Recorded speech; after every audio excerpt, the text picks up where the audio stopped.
하나님께서 오늘 우리에게 주시는 말씀 요나서 3장 9절 10절 말씀입니다. 하나님이 뜻을 돌이키시고 그 진노를 그치사 우리가 멸망하지 않게 하시리라. 그렇지 않을 줄을 누가 알겠느냐 한지라. 하나님이 그들이 행한 것 곧 그 악한 길에서 돌이켜 떠난 것을 보시고 하나님이 뜻을 돌이키사 그들에게 내리리라고 말씀하신 재앙을 내리지 아니하시니라. 아멘. 요나가 전한 하나님의 말씀을 듣고 악한 니느웨가 회개를 했지요. 아래로는 니느웨 백성으로부터 시작해서 위로는 신하들 또 왕까지 굵은 베옷을 입고 금식을 하고 또 자신들의 악한 행위로부터 돌이켰습니다. 심지어 왕은 사람뿐만 아니라 짐승에게까지도 굵은 베옷을 입히고 금식하도록 했습니다. 오늘 우리가 묵상하는 이 요나서 3장 9절 말씀은 이렇게 철저하게 회개하는 니느웨 사람들 심중에 지금 무슨 마음이 움직이고 있는지를 고백하는 말씀입니다. 8절부터 한번 보시면요. 사람이든지 짐승이든지 다 굵은 베옷을 입을 것이요 힘써 하나님께 부르짖을 것이며 각기 악한 길과 손으로 행한 강포에서 떠날 것이라. 하나님이 뜻을 돌이키시고 그 진노를 그치사 우리가 멸망하지 않게 하시리라. 그렇지 않을 줄을 누가 알겠느냐 한지라. 각기 악한 길과 손으로 행한 강포에서 떠날 것이라. 이렇게 하는 목적이 무엇입니까? 이렇게 하면 혹시 하나님이 뜻을 돌이키시고 그 진노를 그치셔서 우리가 멸망하지 않게 하시리라. 그렇지 아니할 줄을 누가 알겠느냐. 얼핏 보면 단언하는 것처럼 우리가 이렇게 하면 하나님은 반드시 우리를 구원시켜 주실 것이다. 이렇게 볼 수 있는데요. 자세히 문맥 전체를 살펴보면 이게 반대적인 의미가 더 강합니다. 단언이 아니에요. 하나님은 우리가 이렇게 회개하면 절대로 멸망시키실 분이 아니다. 그렇지 않냐? 그 회개하는 확정하는 말이 아니고 영어 성경에 보면 perhaps, maybe 이렇게 나오고 있습니다. 아마도 그러할 수도 있지 않겠느냐 이런 뜻입니다. 그냥 지나갈 수 있는 말 같습니다만 묵상해 보면 바로 이 마음이 회개하는 마음의 하이라이트입니다. 이렇게 우리가 최선을 다해서 회개하지만 그 누구도 하나님이 우리 회개를 받으실지 아니하실지는 확신할 수도 없고 장담할 수도 없다.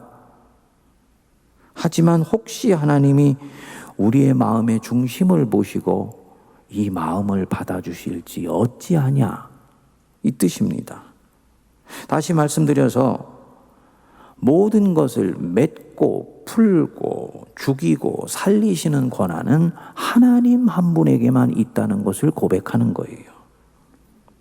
자신들은 이렇게 하나님을 향해서 최선을 다해서 돌아서지만 하나님이 우리를 향해 다시 돌아서 주실지 아니면 여전히 고개를 돌리시고 당신께서 본래 수순하셨던 그 길로 가실지는 그것은 장담할 수 없는 것이다.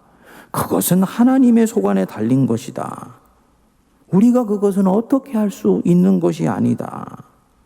하지만 우리가 이렇게 하면 주님이 혹시 아마도 우리를 구원해 주실지 우리가 어떻게 하는 것이냐. 이 마음입니다.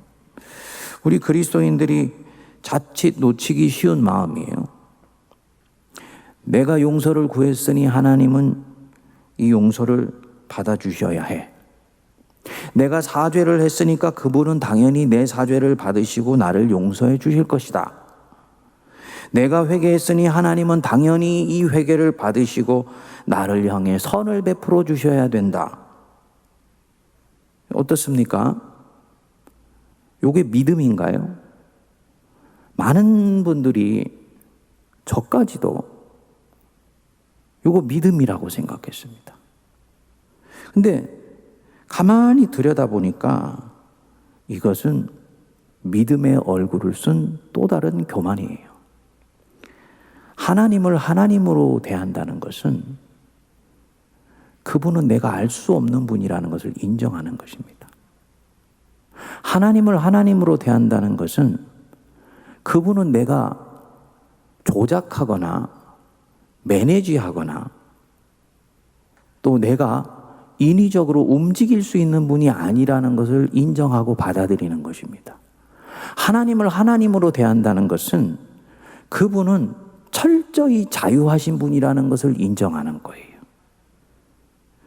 근데 내가 회개했으니까 그분 그 회개 받아주셔야 되고, 내가 용서를 구했으니까 당연히 그분은 내 용서를 받아주셔야 되고, 내가 이렇게 행동했으니까 당연히 그분은 이렇게 반응을 해주셔야 된다고 생각하는 것은요, 이것은 하나님을 하나님으로 대하는 마음이 아니고 하나님을 내가 움직일 수 있는 대상으로 생각하는 것입니다. 하나님을 조작하는 마음이에요. 밴딩머신에 500원을 집어넣었으니까 당연히 일회용 커피가 나오는 것을 기대하는 것입니다. 이것은 믿음으로 포장되어 있는 교만한 마음입니다. 하나님의 성품에 대한 확신은 아닌가?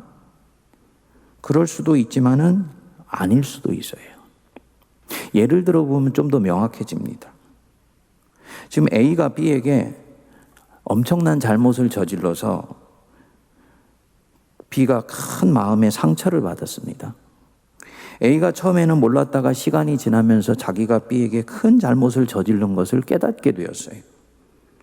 그래서 A가 용기를 내어서 B에게 사과를 했지요. 이 사과 받고 안 받고는 누구의 권한입니까? B의 권한이에요.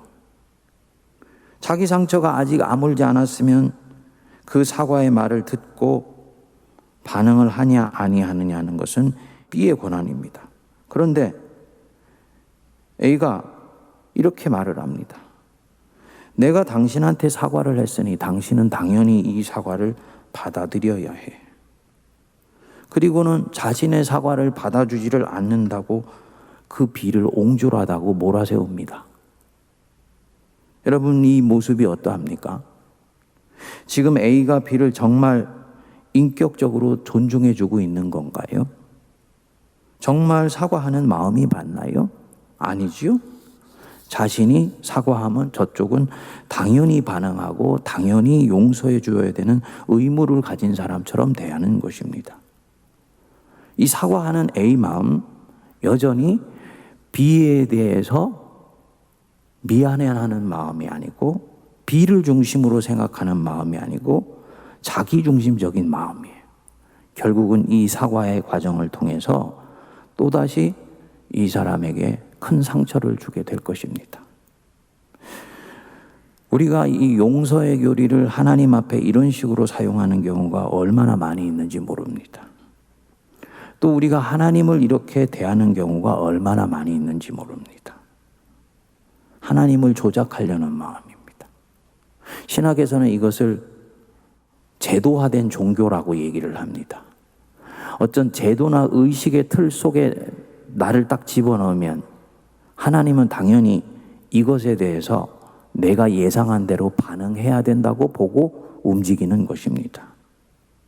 믿음의 이름으로 이렇게 하는 것 같지만 사실은 하나님을 경외하는 마음으로 대하지 않는 거예요. 오히려 이 니느웨의 이 왕에 나는 확신할 수 없어. 하지만 누가 하라. 라는 이 마음이 정말 하나님을 경외하는 마음인 것입니다. 혹시 우리를 용서해 주실지 누가 아냐. 당연하게 여기지 말고 그저 그분의 긍휼하심과 자비하심에 내가 온전히 기대면서 하나님 앞에 겸비하는 바로 이 마음이 정말 용서를 구하는 마음이고 회개하는 마음이에요. 내가 무엇인가를 확신할 수 있다면 그것은 내가 이렇게 했기 때문이 아닙니다. 내 무슨 믿음이 하나님을 잡아당기는 것이 아니고 하나님이 보실 때 내 믿음은 내가 생각할 때 아무리 커 보여도 주님 앞에서는 그것은 콩알 만한 거예요. 겨자씨 만한 것입니다. 결국 주님이 무엇인가를 움직이신다면 그것은 내 믿음 때문이 아니고 나의 작은 믿음을 보시고 하나님의 긍휼하심과 자비하심이 마음이 동하셨기 때문에 움직이시는 거예요. 여전히 주권은 누구에게 있는 것입니까? 하나님께 있는 것입니다. 근데 우리가 이 믿음이라는 이름으로 하나님을 조작하고 움직이려고 하는 이런 망령된 행동이 우리도 모르게 얼마나 많이 들어와 있는지 모릅니다. 이걸 신앙의 행위가 아니고 종교적 행위라고 얘기를 하는 것입니다. 근데 놀라운 것이 니느웨 왕이 바로 이런 하나님을 경외하는 마음을 가진 것입니다. 하나님이 이 니느웨 사람들의 마음을 얼마나 기뻐하셨을까요? 당신을 기계처럼 조작하려고 하지 않는다. 내 백성들은 박하와 운양과 회양과 11조를 가져오면서 내가 이거 하나님께 드렸으니까 하나님은 당연히 나에게 이렇게 선대해 주셔야 돼 라고 생각하면서 오히려 더 담대하게 악을 행하더란 말입니다.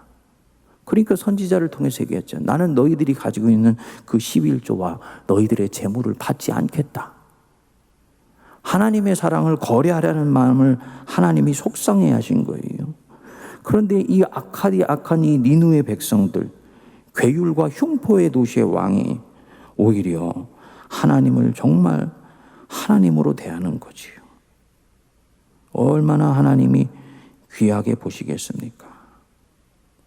그리고 옆에서 이를 지켜보는 이 요나, 지금까지 본인이 세상 사람에 대해서 이 니느웨 백성에 대해서 가져왔던 자신의 마음에 대해서 얼굴이 붉어져야지 정상입니다. 부끄러워해야 되는 거예요. 그리고 하나님은 이 장면에서 왜 요나를 굳이 가기 싫다는 사람을 이 자리에 보냈는지가 이제 드러나는 것입니다. 2장에서 선장이 배 밑에서 잠자고 있던 요나를 흔들어 깨웠지요? 사실은 이 3장에 오면 이제 뭡니까?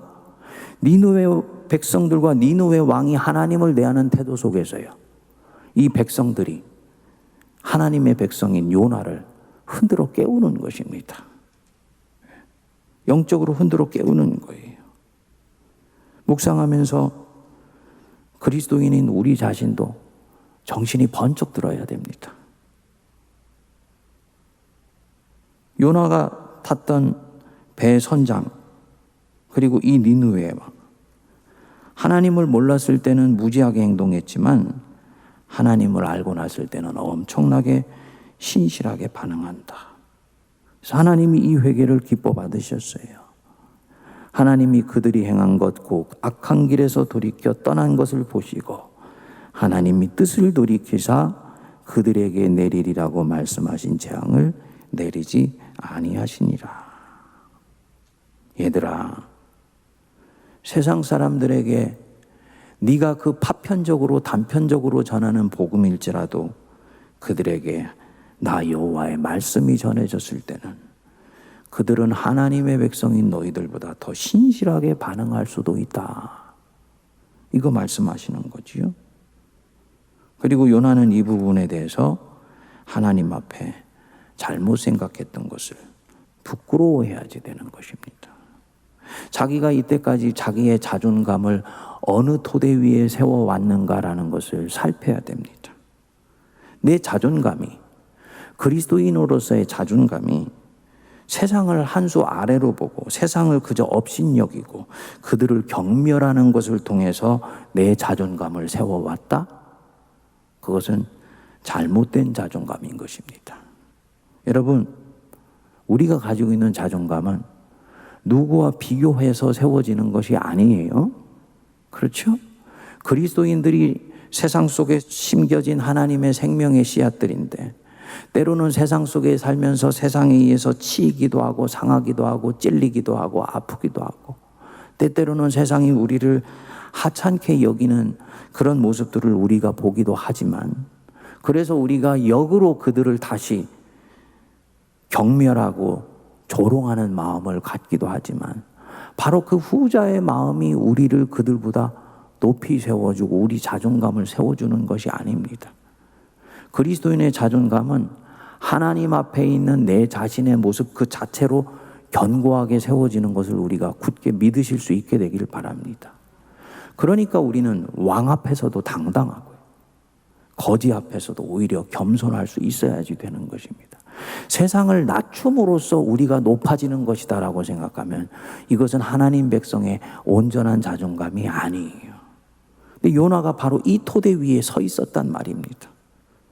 저들은 경멸받아야 마땅한 자들이고 바로 그렇게 대우받을 때 하나님 백성인 내가 높아지는 것이라고 생각하는 것입니다. 2장 3장을 거치면서 하나님은 이 요나로 하여금 그런 잘못된 토대 위에 세워졌던 이 자존감을 다 내려놓기를 바라십니다.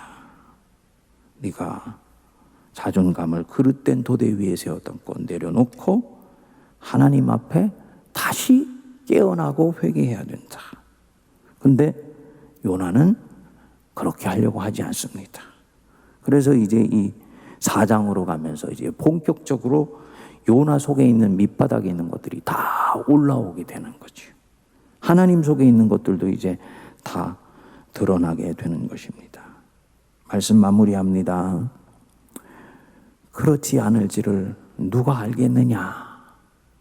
하나님을 경외하는 마음, 그리고 나 자신을 겸비하는 마음으로 그저 부족한 자가 주님의 은혜만을 갈구한 뿐입니다. 순전한 마음으로 우리 주님 찾는 오늘 이날 되기를 바랍니다.